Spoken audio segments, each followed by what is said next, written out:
Senator Day.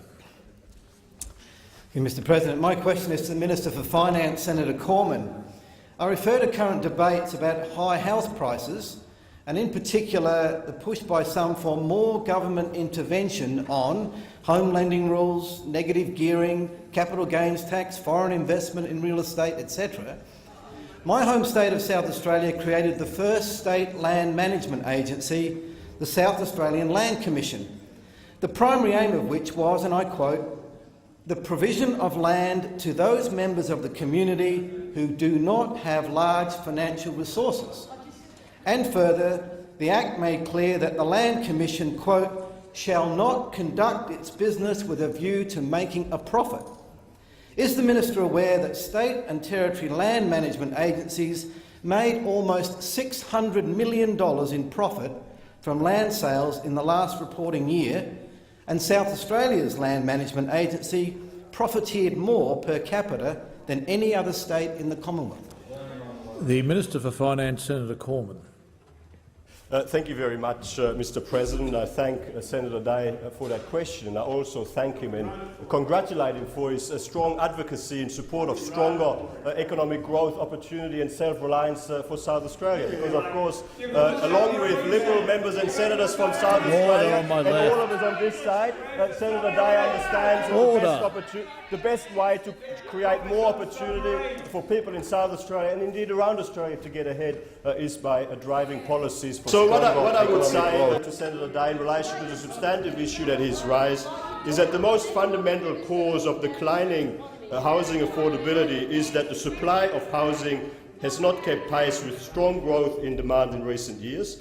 I'm aware, for example, that growth in private dwellings for South Australia has been relatively low against similar growth in other states. Data from the National Housing Supply Council shows that dwelling growth by percentage is almost a third lower than the national growth average over the decade between 2001 and 2011.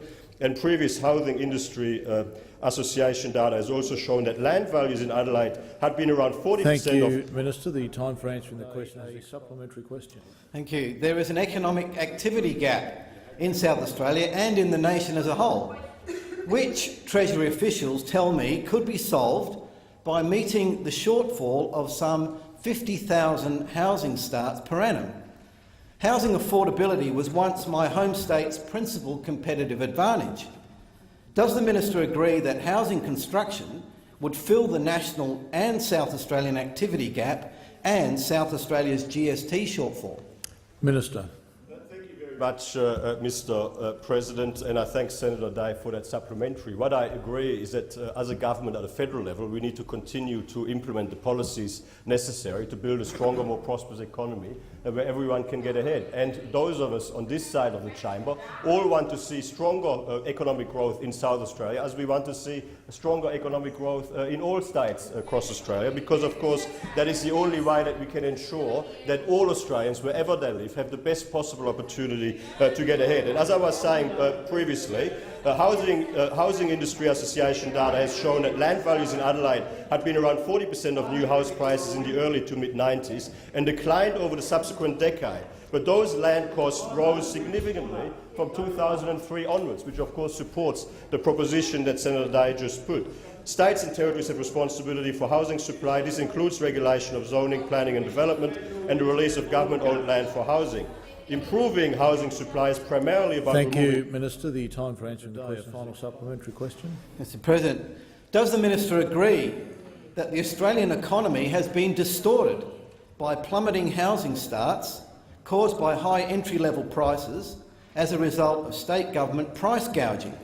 If so, what can the government do about it? Minister.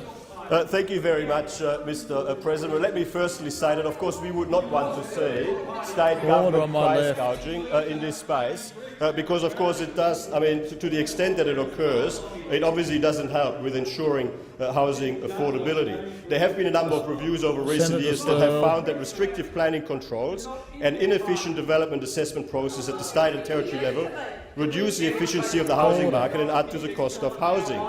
And indeed, the Housing Supply and Affordability Reform Council— Pause the clock. Order on my left. I can't hear the answer, let alone Senator Day.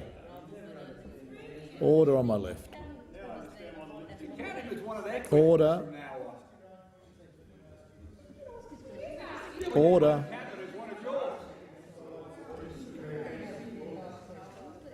You're just lonely. You're just lonely. I'm after your job. Order, Senator Conroy. Order, Senator McDonald. Order. Minister. Very much, Mr. President. I really don't understand why those on the Labor side are jumping up and down like this, because I would have thought there's bipartisan support in this chamber, and indeed support right across the chamber, for a better access to affordable housing. And indeed, the Housing Supply and Affordability Reform Report, which was released by the Council of Australian Governments under the previous government in 2013, made a series of recommendations about what the states should do in terms of removing development barriers, including minimum block size requirements, deeming development applications Thank you, approved. Minister. The time for answering the question has